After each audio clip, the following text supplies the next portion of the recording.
চান্দনা চৌরাস্তার দিঘির চালায় Azad poultry cage house, বিশ্বস্ত পোল্ট্রি সরঞ্জাম ও খাঁচা নির্মাতা। বিস্তারিত দেখুন প্রতিবেদনে। আজাদ পোল্ট্রি কেজ হাউস এখানে সুদক্ষ কারিগর দ্বারা লেয়ার মুরগির খাঁচা, চায়না বাংলা মডেল জিআই তারের নেট, ড্রিঙ্কার, ফিডার তৈরি ও সরবরাহ করা হয় এবং যে কোনো ওয়েল্ডিংয়ের কাজ করা হয়। প্রোপ্রাইটার মোহাম্মদ লিটন মিয়া। আপনার প্রয়োজনীয়তা অনুযায়ী সুদক্ষ কারিগর দ্বারা লেয়ার মুরগির খাঁচা ও জিআই তারের নেট তৈরি, কাস্টমাইজেশন এবং অর্ডার সম্পর্কিত বিস্তারিত তথ্য পেতে নিচে নির্ভরযোগ্য সরাসরি যোগাযোগ করতে পারেন। Azad poultry cage house, phone number 018733466618। Layer মুরগির খাঁচা ও জিআই তারের জালের জন্য অত্যন্ত পরিচিত। খাঁচার মান ও দাম সম্পর্কে জানতে তাদের সাথে যোগাযোগ করতে পারেন।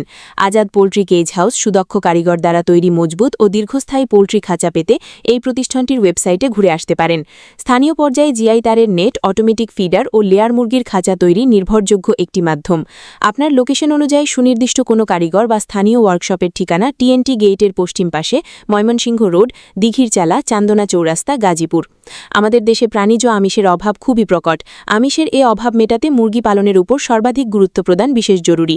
খুব অল্প সময়ে অল্প পুঁজি বিনিয়োগ করে সাম্প্রতিক সময়ে মুরগি পালন একটি লাভজনক ও সম্ভাবনাময় কৃষি শিল্প হিসেবে পরিগণিত হয়েছে। আধুনিক বিজ্ঞান ও প্রযুক্তিকে কাজে লাগিয়ে সঠিক পরিকল্পনায় মুরগি খামার স্থাপনের মাধ্যমে মুরগি পালনকে লাভজনক করে তোলা যায়। সাফল্যজনকভাবে খামার পরিচালনার জন্য এর স্থান নির্বাচন একটি গুরুত্বপূর্ণ বাণিজ্যিক কৌশল। অনুমেয় অর্থ মুনাফা করতে হলে খামারজাত পণ্য হতে শতকরা 10 থেকে 12 হারে টাকা হারে লাভে মোট কত টাকা আয় হতে পারে তা হিসেব করতে হবে।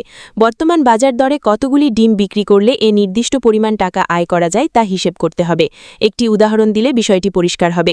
যেমন বার্ষিক গড়ে 70 থেকে 75% হারে খাবার ডিম বা অনিষিক্ত ডিম উৎপাদন এবং 60 থেকে 65% হারে বাচ্চা ফুটানো বা নিষিক্ত ডিম উৎপাদন ধরে প্রতিটি ডিম গড়ে 2 টাকা 50 পয়সা থেকে 3 টাকা হিসেবে বিক্রি করা গেলে এবং বছর শেষে 88% মুরগি নিরোগ ও স্বাস্থ্যবান থাকলে আর অবশিষ্ট অনুৎপাদনশীল মুরগি বিক্রি করে ও উৎপাদন খরচ বাদে 10 থেকে 12% লাভ থাকবে। এ জাতীয় হিসেব করে পরিকল্পনা করতে হবে। এভাবে মোট আয় থেকে মোট ব্যয় বাদ দিয়ে প্রকৃত লাভ লোকসান নির্ধারণ করতে হবে। উপরোক্ত বিষয়সমূহ ভালোভাবে চিন্তাভাবনা করে খামার স্থাপনের পরিকল্পনা করা উচিত। ভাই আপনার নাম? মোহাম্মদ লিটন।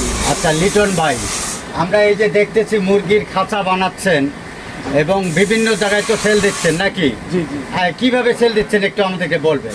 আমরা সেল দিচ্ছি, এটা আমরা দিয়েছিলাম তার দিয়া হট গ্যালভানিক্স, ঠিক আছে? এটা আমরা তৈরি করে আমরা অল বাংলাদেশ যে কোনো জেলায় আমরা ডেলিভারি দিই, ঠিক আছে? যারা লাগবো আমরা সে যোগাযোগ করবো, আমরা ডেলিভারি দিই। তারা ভিডিও দেখবে, ওরা আমাকে ফোন দিবে, ফোন দেওয়ার পরে আমরা, ঠিক আছে, আমার সাথে ডিউ করবো কত টাকা রেট এমনি এমনি, ঠিক আছে? তো ব্যাংকে টাকা পাঠিয়ে দিলে আমরা মাল ডেলিভারি দিই। আমরা ফেনীতে কাজ করছি, চিটাগাং কাজ করছি, কক্সবাজার আমাকে কাজ চলতেছে, দিনাজপুর, ঠাকুরগাঁও, পঞ্চনগর, আমরা সব জেলায়। 09 54 83 22 81। আচ্ছা, ধন্যবাদ। আমার সাথে যোগাযোগ করবো, ঠিক আছে? এটা তো এমনি বলা যাবে না। আমার সাথে যোগাযোগ করবে, তারা যতটুক স্যাক্রিফাইস করার কেউ আমরা পাইকারি সেল দেই, ঠিক আছে? ওরা আমার সাথে যোগাযোগ করবো, ঠিক আছে? আমরা ওরা মাল দিতে পারবো। আচ্ছা আচ্ছা।